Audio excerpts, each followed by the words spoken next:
its AI capabilities and its banking product offerings, including AI-enabled procurement, UPI-driven expense management, and a corporate credit card offering. Insurtech startup Mantas has launched from stealth, securing $1.8 million in seed funding led by Nuva Capital, Zoho Ventures, and Plus VC.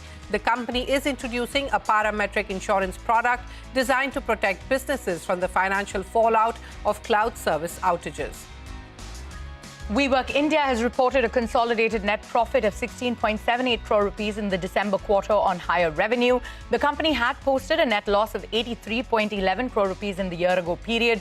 Total income rose to 643 crore rupees in the October to December period of this fiscal from 508 crore rupees last year. Microsoft has unveiled the second generation of its in-house artificial intelligence chip, along with software tools that take aim at one of NVIDIA's biggest competitive advantages with developers. The new MAIA 200 chip comes online this week in a data center in Iowa, with plans for a second location in Arizona. Well, AI software creation platform Emergent has raised $70 million in Series B funding from Khosla Ventures and SoftBank Vision Fund 2, with participation from Prosus, Lightspeed, Y Combinator, and others.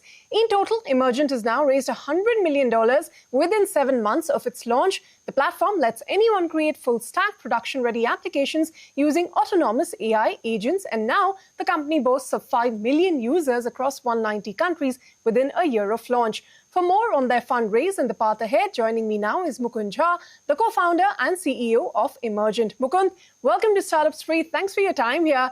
You're going from $100,000 to $50 million in annual recurring revenues in just 7 months, which is almost unheard of. How much of the revenue is really coming from paying entrepreneurs and SMBs versus those who are just doing experiments or are early adopters? And how confident are you about the sustainability of this pace of growth? Yeah, we are seeing exciting growth right now, and we think that the latent demand in market is pretty huge. We are enabling anybody without any programming knowledge to be able to build software on demand, and a lot of the revenue is actually coming from small, medium business owners, entrepreneurs. The majority of the revenue comes from them, and a tiny fraction comes also from people who are hobbyists, are trying to build personal projects. But a lot of the revenue share is coming from them. And we are seeing our revenue growth actually accelerating. We're also seeing, strong success on the platform. More than 2/3 of the people, serious builders on the platform, are able to deploy and use their software. So, the growth and retention both are looking strong. Well, Emergent has raised this Series B in less than 3 months from its Series A. In today's market, sure, investors are rewarding speed, but also discipline. So, what metrics can you give us to support the view that the growth is repeatable and not just AI hype cycle driven? Yeah, so like a lot of our power builders, serious builders, their retention on the platform is north of 75%. And we're continuing to see increase in usage, increase in spends from existing users on the platform as they're able to build and deploy more and more complex softwares. So yeah, I think overall we are pretty excited to see the progress people are able to make on the software platform today. Mukund, many AI platforms are struggling to convert usage into actual cash flows. You claim users can go from idea to monetization within hours. So tell us, what percentage of your 5 million users are actually earning revenue, and what does a successful user look like in dollar terms? Yeah, so we actually have a lot of users and a lot of these are anecdotal stories. Today we don't actually track how much money they earn on the platform. We'll be building that soon. But anecdotally, like a lot of our users are able to raise funds. They are able to sort of monetize their software that they're building on the platform today. Many of them are actually running their businesses on top of us today. They build custom software, custom ERPs, custom CRMs, procurement software, all of these complex softwares, which ideally would have required you to go to a dev shop, get a code of $500,000 or $1 million to build this kind of software, are now able to build this on Emergent under $5,000, $10,000 and get actual usage on the platform. Got that. With autonomous AI agents today doing end-to-end development, compute costs can also escalate quite quickly. How are you managing your unit economics, if you could give us a picture of that? And at what scale do you see gross margins stabilizing for the business? Yes, I mean we have a healthy gross margin right now, and again because to in a user's mind, like the cost of software is that they're comparing us against is a $250,000 $500,000 dev shop bill, right? In terms of them able to build that quickly on our platform, is really meaningful saving for them, and I mean we are seeing very healthy gross margin on the platform and continue to improve the gross margin. Mukund, big tech firms are also rolling out this no-code, low-code and AI-assisted developer tools at scale. Of course, Google backs you, but there are others who are competing with you as well. So what is Emergent's defensible moat? Is it data, agents, workflow depth, or distribution? What sets you apart? Right. So I mean, I think if you look at all the tools out there, like we are really primarily focused on people who do not have any coding knowledge or coding skills, right? So we are built for non-developers. And essentially, like what we are seeing on the platform right now is, like the production readiness of the app is really hard. Like demos are easy to build, but as you go into the territory of building actual software that works, that is reliable, that is scalable, that's where our moat is, because we have built our coding agents, our infrastructure together. We are able to deliver much better on this promise of production readiness. Software built on Emergent is way more reliable and scalable, and that's what's helping fuel our growth today. You're now projecting $100 million in ARR by April this year.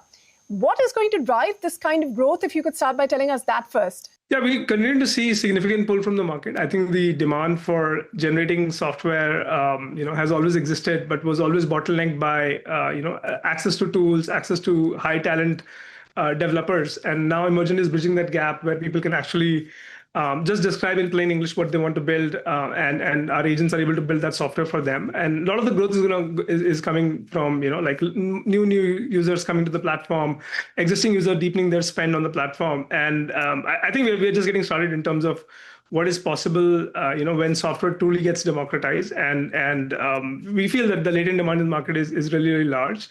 And for us, what is exciting is more and more users are getting to success. They're able to build and deploy and use this software on a regular basis. All right, Mukund, we'll leave it at that. Thanks very much for your time here today. It was a pleasure speaking with you. Thanks very much. Thank you so much. Thank you. And moving on the hot seat today, digital bond investment platform Wint Wealth has raised 250 crore rupees in a Series B round led by Vertex Ventures Southeast Asia and India, alongside other existing investors. Having already facilitated over 8,000 crore rupees in investments and built a base of 3 lakh investors, the company is now stepping up its next phase, scaling bond offerings, strengthening its NBFC arm, and expanding its reach. Joining me now to discuss this further is Ajinkya Kulkarni, the co-founder and CEO of Wint Wealth. Ajinkya, thank you so much for taking time out and being here with us on Startup Street. This fundraise sort of marks a big milestone for you guys, right? What was the original gap you spotted in the market? Take us through what you have on offer and how large this opportunity is that you're going after. Yeah, I mean, the idea was pretty simple, that Indians are obsessed with fixed income products, and what people want is FD plus 2% return, right? And that used to be traditionally catered by, let's say, cooperative banks, some, checkpoints, and that whole structure crumbled down. So something that gives you higher return than FD, but is not as risky as equities, we saw that speed and started building towards it. And that's when we launched bonds about 5 years back. As we evolved, what we understood is that the newly adopted people who come into markets and equity markets through either stocks or equity mutual funds, after a couple of years, they realize, okay, equity is probably a great asset class, but I cannot be putting 100% of the money in equity. So they want to diversify, and bond becomes a really good place to diversify. That's the use case that has basically scaled. These are genuine long-term investors who are already equity investors and who want to diversify beyond equity. And that's where we come in, and we offer bonds that we have 21% return, 1 to 3 years, 10 years. And that has been the product since the starting, and we've been doing this now for years. Sure. And you've just raised this fresh capital at a time when funding is quite selective, right? What were the 2 or 3 metrics that convinced investors to write this check, and how do you plan to use the funds? Sure. I mean, we first, there was a regulatory clarity that came into picture. So from 2022 second half to about 24 second half, there are a lot of regulations that SEBI brought in under category of online bond platform. Of course, there didn't exist a category, so we created this category, and there are a bunch of regulations. And in last year, we saw phenomenal growth backing on the regulatory tailwind. our monthly bonds sold volume grew by about 8 times. Our monthly user acquired shot up by about monthly users acquired shot up by about 20 times. So we had a great 2025, and that's what basically led to them. Sure. And, if you could sort of break down your current revenues for us, how much is recurring versus one-off, and what percentage of your customers have stayed with you for more than a year, and how do you plan to grow this even further? Sure. In terms of revenue, we'll be nearly about $10 million right now. 80% of our revenue comes from old customers. This is a broking revenue, so it's not inherently recurrent in nature. But what we've seen is that users generally transact about 8-9 times a year. So there is a lot of repeat recurring revenue that comes with it. A typical user would generate about 4,000-5,000 rupees of revenue in first year, and the retention is very high. So we measure basically on retention, like on a cohort level, how much users are transacting. We are seeing about some cohorts are transacting about 10-12 times in a year, which is kind of a monthly frequency. So the product is maturing where it is becoming a monthly product where people are putting money aside, how they put in aside. Sure. And, growth is clearly accelerated for you guys. So what do your unit economics look like today? And when do you sort of expect the core business to turn contribution positive? Our CM1 is about 90%. So if we stop marketing, we'll be profitable immediately. But obviously, market is very large, so we keep continuing on the marketing and acquiring users. In terms of unit economics, we measure payback. Like if I'm spending $8 to acquire a user, how much time in how much time am I getting that revenue back? Currently, users are breaking. We are getting that payback period in the range of 6-9 months. This is quite a crowded market, right, with both startups and incumbents sort of circling. So what is the one advantage you're building that will still matter 5 years from now, and what will sort of boost growth for you? Which part of the business? Look, I mean, we are in an investment business, so you can sell stuff very easily, but whether you deliver performance. How we are different is we are not an open marketplace where we generally show all the bonds and income.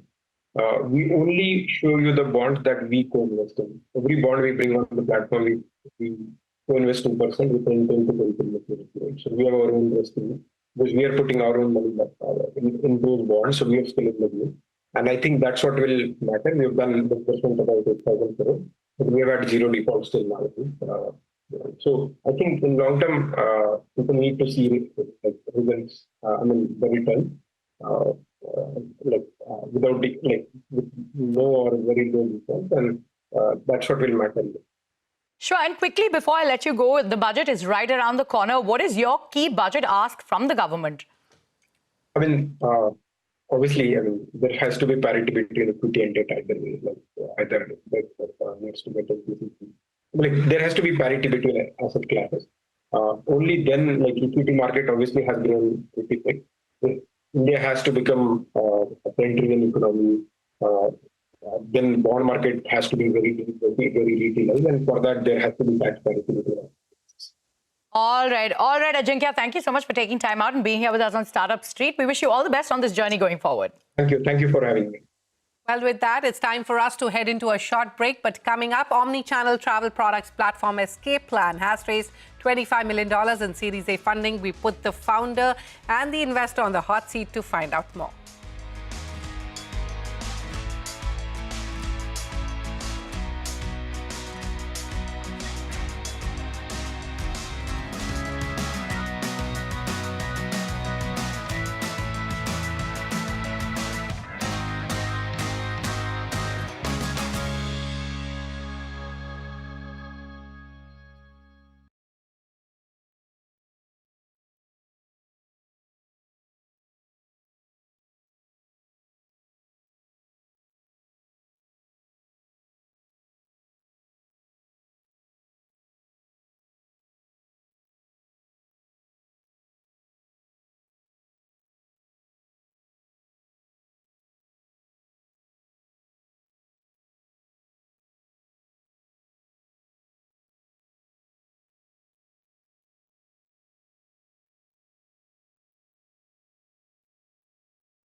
Welcome back to Startup Street. Omni-channel travel products platform Escape Plan has raised $25 million in a Series A funding led by Jungle Ventures with participation from Fireside Ventures and strategic investor Indigo Ventures, the corporate venture arm of the airline.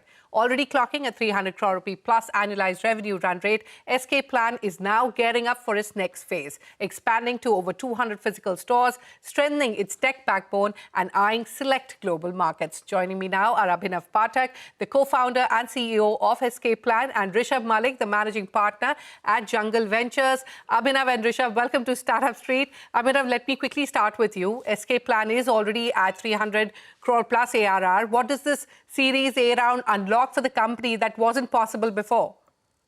No, thanks a lot for having us here. Great to be here again. I think this kind of capital is what helps us fulfill the national market share dream. I think in the last, 8-9 months of operations, we have been very selective about our channels, our platforms where we kind of launch. Although I think the business scaled quite well, so we have gained significant market share. But with this kind of capital coming in, we are eyeing a much, much larger market share at a national level and access geographies which till now were not accessible to us, either on price point constraints or on geographical constraints or any other constraints for that matter. So I think it's a large $3-4 billion market. Probably look forward to expanding massively at a national level. All right. Let me go across to Rishabh. Rishabh, Jungle led the seed round for Escape Plan and is now doubling down in Series A. Travel is crowded and competitive. What makes Escape Plan stand out strongly enough for you to lead again? Yeah, thanks. Thanks for having us. I think, I think two key things on the re-underwriting with Escape Plan. I think the first one is really the team. Backing repeat founders is a very, very core part of our thesis. Abhinav has built and sold a business to Amazon. His partner, Abhinav, comes with a lot of in-depth experience.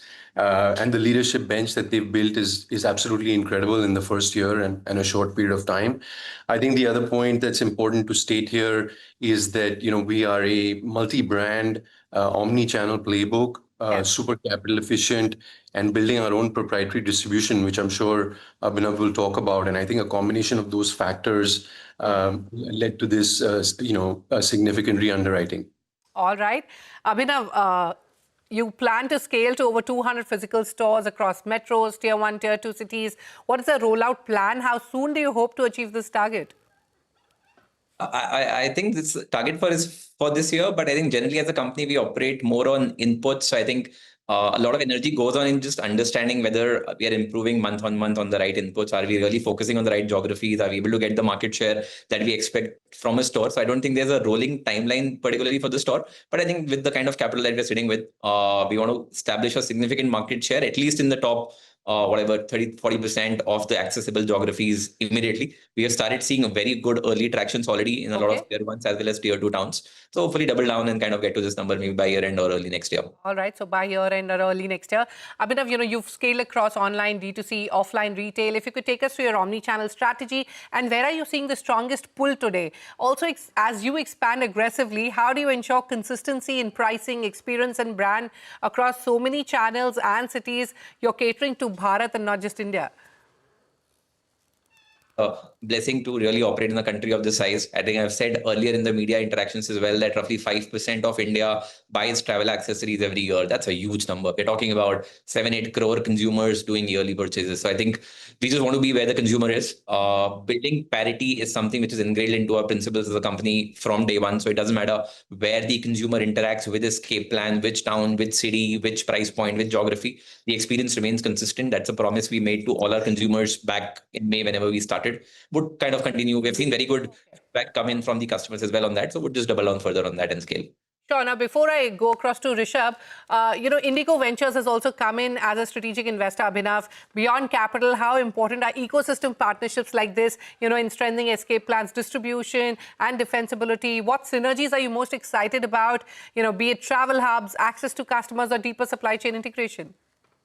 Quite a few. What particularly excited us was that I think you must have seen in the last 25 years, a lot of airlines have come and gone. A lot of shebang has happened in the premium segment. I think Indigo's strategy of consistently focusing and being the budget operator has worked out really well.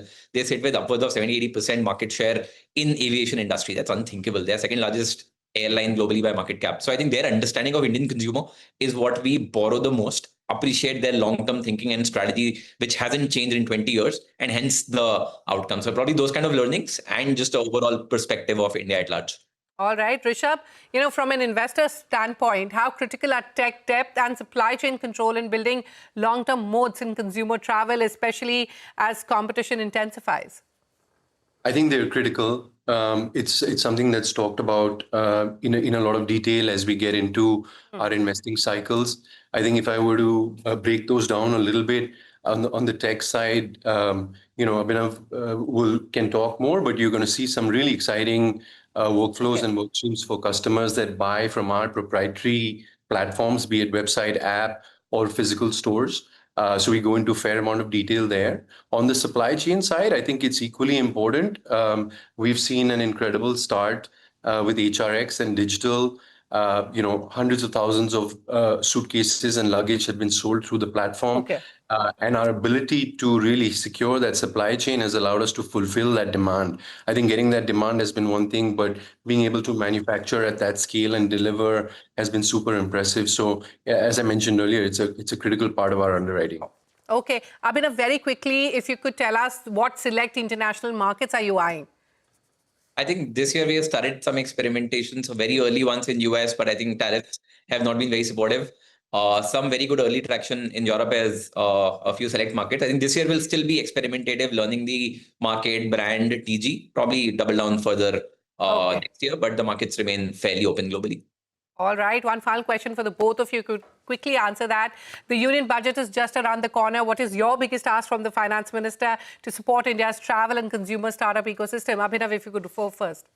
Sure, absolutely. I think just three quick things. First is, I think incentives, what we have seen for export in our category. I think beyond China, probably India at large has the best manufacturing capability globally for this. China today dominates over 90% of manufacturing in this category globally. I think with some push and open doors and FTAs and stuff like that from government, we can go and establish and take a significant market share of manufacturing globally, particularly for this category. Second would be like some relaxation on ESOP. I think that's a consistent pain point. Okay. I'll have to take one key takeaway from Rishabh. Rishabh, your biggest ask.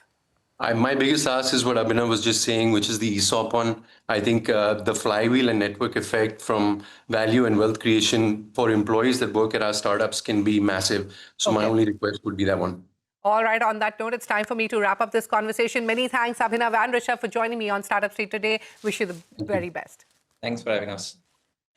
Moving on, ERP is the next big battleground in enterprise tech, and India's most prominent SaaS firm, Zoho, is making a decisive push into the space. With a new AI-native India-first ERP platform, Zoho is taking on global giants like SAP and Oracle. To break down Zoho's ERP ambitions, my colleague Rachna Dhanrajani interviewed Zoho CEO and founder Sridhar Vembu. Take a look. We have been dreaming of doing this for a while. In fact, we've been working on it for 15 years in a way. Last 5 years, a very hard work, R&D it has taken. Now, finally, we are ready to unveil this, and particularly now built for India, for this very connected economy now. So from UPI to Aadhaar, we are one of the most digitally savvy nations. The legacy ERPs are not actually ready. They retrofit all of this, whether it's GST, whether it's UPI, all of those are retrofits, or banking integration, all of this, because they don't exist this way even in Western nations. So our ERP is built for this world, for our economy's needs, for our businesses' needs. So that's why we are very proud to unveil it today from Kumbakonam. Right. Like you said, from Kumbakonam, it pretty much replicates your Tenkasi model as well. Your model has been rural first, especially when it comes to building tech companies. What do you think, when you look back over the years, what has helped Zoho get further with this model? And what do you think the other tech companies are not able to see because they're not replicating this at all? So we have a philosophy, we call it rural development through research and development. We have to bring well-paying, high-value addition jobs to rural areas to help balance the regional economy, to create opportunities for our rural youth. That's the idea. And we also, on the other side, from the company side, we see enormous talent here in rural areas that is effectively untapped. And we want to tap into the talent. We want to create opportunity and we want to tap into the talent. That is why we are there in Tenkasi. Now we are in Kumbakonam and we are planning to expand in a big way here. If you could take us through your expansion plan when it comes to Tenkasi and Kumbakonam, how many more offices we're going to see? We already have smaller offices now in places like Karaikudi. We have a bigger campus in Madurai coming up. We have a campus near Tirunelveli in Tharuvai coming up. We have actually a very fast-growing campus in Palladam near Coimbatore. So all of these are coming up. In Kumbakonam now, this is an expansion. We also like to put a specific product focus to a place. Here our finance suite and our ERP will become a major product focus here. We're just a week away from the budget, just 5 trading sessions to go. What is your budget wish list for this year? There's only one wish list, permanent wish list. We need to push our private sector to invest a lot more in R&D. We are investing 0.6% of GDP. We have to raise it to at least 3%, preferably 4 or 5%. Most of it has to come from the private sector. The government can supplement, but the government should not be investing so much in R&D. Private sector should. I hope to see the budget incentivize, maybe even push companies to investing in R&D. Well, with that, it's a wrap from Arundhati and me, Shruti, on this edition of Startup Street. More news and updates coming up on the other side.